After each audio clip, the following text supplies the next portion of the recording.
topic we have is on Kashmir. It's about India and Pakistan relations and the Kashmir imbroglio. And the key question that we really want to hear about, the key points is, yes, we know we are sort of looking at the thaw of relations between India and Pakistan. We have over 17 United Nations resolutions that support the Kashmir issue.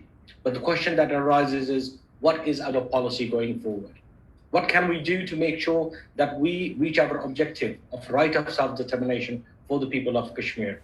And in this case, we had also invited Ambassador Munir Akram Saab, our ambassador of Pakistan to the United Nations. I don't think we need a detailed introduction of Ambassador Munir Akram Saab, but just for our viewers online, Ambassador Munir Akram Saab is a Pakistani diplomat who was appointed as the permanent representative of Pakistan to the United Nations. Earlier, he held the post from 2002 to 2008, during which he also served 2 terms as the president of the United Nations Security Council. On 23rd of July, Munir Akram was elected as the president of United Nations Economic and Social Council. Dear brothers and sisters, dear friends, thank you for inviting me to speak at this webinar.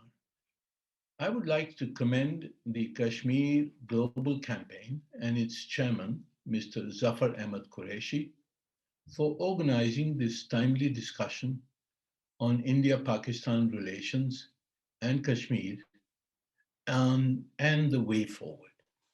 First, it is essential to clarify that any conclusion that there is already a thaw in Pakistan-India relations is at best premature. An agreement was reached by the Director Generals of Military Operations of the two sides to restore the 2003 ceasefire understanding as of midnight of 24-25 February 2021.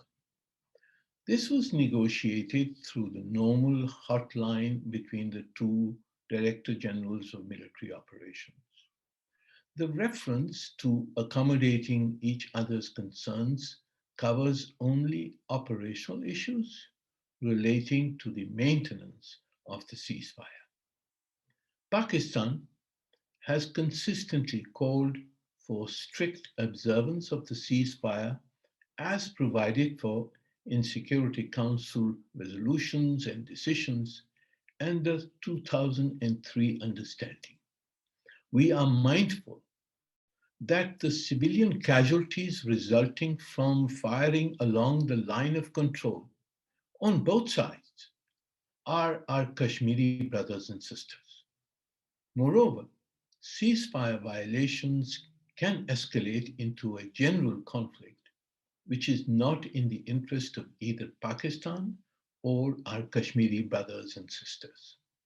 War conditions could provide a cover for the Indian occupation forces to perpetrate even wider atrocities against the people of Indian-occupied Jammu and Kashmir. India's agreement to revive the ceasefire agreement is obviously related to the Modi government's preoccupation with several internal challenges: farmers' protests, the COVID pandemic, economic stagnation, as well as the disastrous confrontation with China last year along the line of actual control in Ladakh.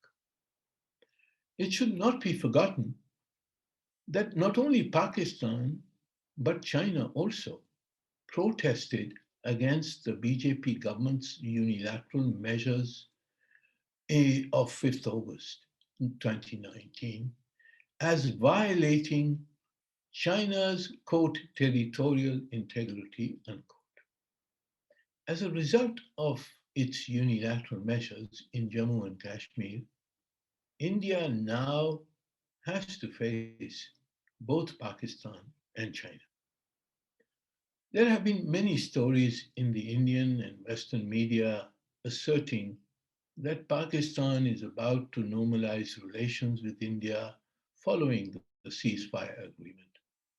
At the Islamabad Security Conference on 17th and 18th March, both Prime Minister Imran Khan and Foreign Minister Qureshi stated that Pakistan desires to normalize relations with India and open a dialogue once it creates, I quote, conducive environment for such a dialogue by halting its human rights violations in occupied Jammu and Kashmir and rescinding the unilateral measures imposed since 5 August 2019.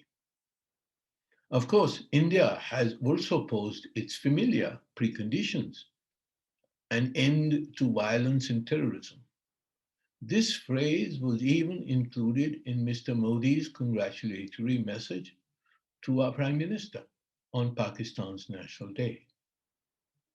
Prime Minister Imran Khan's reply to Mr. Modi reiterated that a solution to the Jammu and Kashmir dispute was essential for normalization of Pakistan-India relations. And last week, Foreign Minister Qureshi explained the Pakistan cabinet's rejection of the Economic Coordination Committee's proposal for limited trade with India by stating clearly that opening trade with India was contingent on its rescission of the unilateral measures of 5 August 2019 and post that date.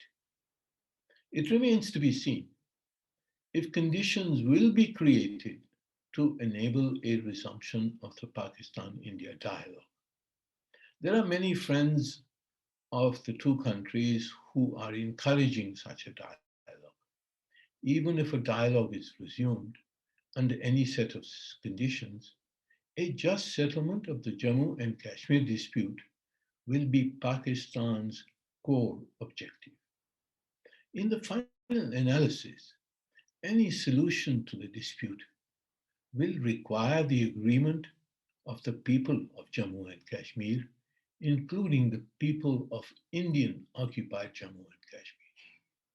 India's efforts to consolidate its annexation of occupied Jammu and Kashmir have not succeeded, despite the deployment of an occupation force of 900,000, one Indian soldier to every 8 Kashmiri man, woman, and child. Even the pro-Indian political parties have rejected the post-5 August 29 measures. All Kashmiris are united in their demand for azadi from Indian rule. The attempt to change the demography of Indian illegally occupied Jammu and Kashmir will also ultimately prove futile. India's steps to turn Kashmir's Muslim majority into a minority constitutes a violation of the UN Security Council resolutions, the Geneva Conventions, as well as the Genocide Convention. Those responsible for instituting such demographic change and for committing any mass atrocity and crime will be accountable under international law. And in accordance with precedents established in East Timor, Namibia, and elsewhere, if a UN plebiscite was ever held, the settlers from outside Jammu and Kashmir would be legally unable to participate in it. Our Kashmiri brothers and sisters should be reassured that regardless of the possible lowering of tensions with India, and even in case a dialogue with India is resumed, Pakistan will continue to demand self-determination for the people of Jammu and Kashmir and an end to India's human rights violations against them. This will remain the principal focus of Pakistan's diplomacy. What is most important at this time is continued unity and full mutual trust between Pakistan and our brothers and sisters in Jammu and Kashmir. Inshallah, they will ultimately succeed in their struggle for self-determination and azadi. I thank you very much. Again, I want to thank Munir Saab for his contribution.